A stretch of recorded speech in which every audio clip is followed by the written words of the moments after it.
It's Wayne. I'm back again with another light service scenario for you. This is jump starts. Getting the car going, it's got a dead battery. I think one of the biggest things that I've run into with this is damage caused from jump starting. So the biggest thing that I can tell you is that to make certain you know your positives from your negatives, okay? This vehicle, it makes it pretty easy. This was a Honda, so they've actually got the positive post red, which would indicate that, plus there's a plus on the battery, and there's a minus, which means negative, and it's usually black. But let's pretend for a second that the battery's uncovered and you can't see the plus and minus. There's no visual way to tell what is positive or negative. Intuitively, I know that the negative terminal is going to go to either the engine and ground exactly to the engine, or it's going to ground exactly to the body. And if you look at this one, it's grounded exactly to the body, from the battery to the body. Now somewhere else on here, there will be another wire somewhere on the engine that goes from the body to the engine so that it's all interconnected. That completes the circuit. Usually, the negative post is going to go immediately to ground, and that gives you a clue as to what to look for if you cannot see with the positive. The positive will typically go into a large wiring harness and may go to a power distribution box or a large fuse box. So, but you know, hopefully most of the stuff that you encounter, there's a positive and a plus and a minus on it, or there's red. But don't always trust that, because I've had people put their own batteries in and put them in backwards, and you come along to jump start it and you're like, oh yeah, that's the positive, and you clamp it down, but they've got the post, they've got it switched. So you always want to pretend that you don't know how it is and confirm that the wiring goes to where it's supposed to. You don't know what you're walking into. You don't know what they've tried to do before you got there, because most people are going to try to get themselves out of harm's way because all they need is a jump. So to protect you and the company, you want to kind of look at the battery and confirm that they're where they should be.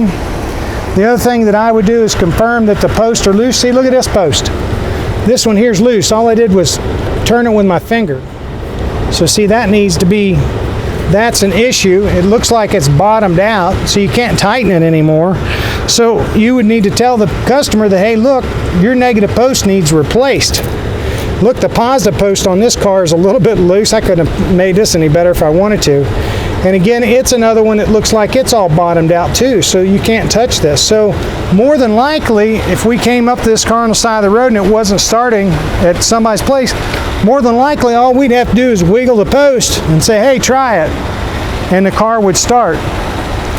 Now I would tell them at that point in time, you more than likely won't have the post or the terminals in your pocket or something in order to put them on, or at least the correct ones, and say, hey, look, you need to go and get this addressed, because until these get fixed, you're going to continue having issues and needing jump started. The other issue, you can tell them, or you can come out here yourself and wiggle your cables the next time it doesn't start to get you out of harm's way so that you can get going. So that's the first thing you would check, is looseness and corrosion. But we're going to do this we'll show you two different methods. When I say methods, they're options for jump starting. The first one is just the conventional jumper cables. Now your jumper cables, we've got some pretty big ones here. I think that's a number 2 wire, I think, which is going to carry a lot of current. The cheaper the jumper cables, the thinner the wire. That means you got to let it sit there and charge for a long period of time. So on this one, we've got nice big jumper cables, so they're going to should carry enough amperage that they're going to start this car. So again, the black is going to go on the negative, the red is going to go on the positive. If you do the opposite, you're going to blow fuses. If you're lucky, it's going to blow a fuse, a master fuse. If you're unlucky, it's going to fry a computer. and could cost you $1,000, or could, and by the way, we bought computers and we bought radios because guys have hooked them up backwards. Part of it being that the one incident I can think of, I talked about the battery being installed backwards. That really happened. The customer installed their battery backwards. My driver saw the red post, saw the black post, and he connected them. But the guy had the battery installed backwards already, and it already fried. So these are real life situations that I can't make up. These are things that have really happened to us over the years. So that is pretty much the configuration there. It's connected to the vehicle convention jumper cables. We have them set up nicely to where it plugs in.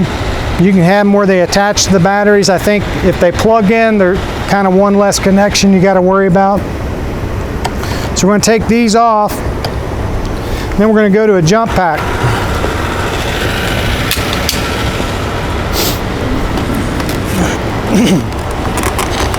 And again, I should mention that on this particular car, Did you just leave the car running and you're jumping? no, it's not running at all right now. It won't start. Your truck because you can't. Yeah, I would leave my truck running because when it's running, it's producing about 14, again, black to negative. It's producing about 14 volts. If I turn it off, it's only got the residual battery in the truck, which is its power, which is only about 12 volts. So by that vehicle charging or being running, it's actually putting out a little bit extra amperage, not as much amperage, a little more voltage than what it needs. So it'll actually help bring the battery back to life a little faster. I have had them where I'm trying to maybe start a large diesel truck and there's multiple batteries, where it's in the winter time and it's really cold and the batteries are super cold, and you have to leave the jumper cables on it. It's very hard to start a diesel in the winter with two batteries with the jump pack. You can take two jump packs and sometimes get it done, but those batteries are usually so dead that you've got to get them charged or get it back in where you can charge them. So kind of lost my train of thought there, but with the jump packs, they hook up the same as you would your jumper cables. But once you start the car, go ahead and start the car for me there. Let me go around here, I'll start it. So once I've got this situated, I can come in the car, and like with this one here, you could still hit this key and it might not start because those cables were loose on there, and you might have to go back around. You might hit it and it won't be anything, and you'd have to come back around and wiggle them a little bit and get connection and then go back in and to get it to start. Now with a jump pack, what I would tell you is when we use a jump pack to start a car, now this one here is fully charged, but what I would tell you is once you start the car, is to leave the jump pack on the car for, I don't know, 4 or 5 minutes, letting the car warm up, make certain everything seems like it's in good shape and it's running good. Give the jump pack to catch a charge, the battery to catch a charge, and that keeps your jump pack charged without having to charge it every night and get it charged back up. And that way when you go to your next car in the wintertime, as long as you let this thing run for a few minutes, it keeps your jump pack charged and you're not dealing with a dead jump pack at the end of the day. If you jump start it and pull them off right away, you've taken life out of this. What I'm trying to do right now is put some life back in it because I've used it. And so by just letting it sit here and charge back up again, it's doing it, charging the battery back up again. And that's got this. So that's pretty much your jump starts as far as just a straightforward trying to get the car on the go. This was an awesome car. I didn't even plan it that the battery cables were loose. That was awesome because that's the kind of things that you want to look for when you're looking at a vehicle.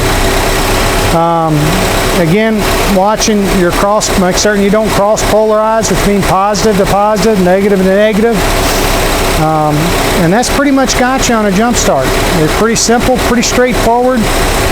Gives you a little bit of exposure. Maybe this is a little rudimentary, but some people may not have been around this or been exposed to this.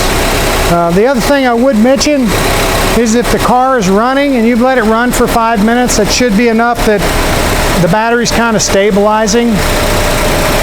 But if you take the jumper cables off or the jump pack off and the car immediately dies, that's going to tell you that you have a bad alternator and it's not putting out anything at all. And why that happens is almost all cars today are all computerized, and the computer won't operate below 9 volts. So when I take this off, as soon as that battery gets below 9 volts, you're done. It turns off and shuts off and it ain't going nowhere until you get more 9 volts back in it again. So if you take the jumper cable off and it dies, then it's an alternator and possibly a battery, but you're going to have to get the alternator fixed. Putting another battery in, it's not going to matter until you get the alternator fixed. So if you experience that, you know you've got an alternator issue. So with that, I'm going to conclude the video on jump starts, and hopefully that gives you some clues and some helpful hints.